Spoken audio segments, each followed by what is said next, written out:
หนึ่งที่คือกัน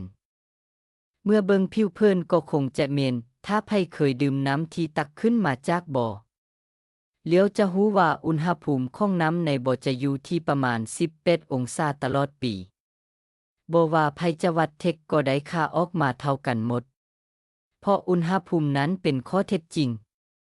แต่พัดรู้สึกว่าน้ำจากบ่อในฤดูร้อนนั้นเย็นชื่นใจพอดื่มในตอนฤดูหนาวพัดรู้สึกว่ามันอุ่นทั้งที่อุณหภูมิของน้ำยังคงเท่าเดิมบ่เปลี่ยนแปลงอากาศในฤดูร้อนกับฤดูหนาวต่างหากที่เฮ็ดให้เฮารู้สึกว่าแตกต่างกันความเย็นและความอุ่นของน้ำในบ่คือความเป็นจริงการอยู่ในโลกของตนเองเฮ็ดให้เบิ่งมันเป็นเดียวได้เพราะบ่อาจหลีกหนีความคิดและความรู้สึกของตนเองได้เลยเฮ็ดให้โลกในมุมมองของสายคนนั้นเป็นโลกที่ซับซ้อนวุ่นวาย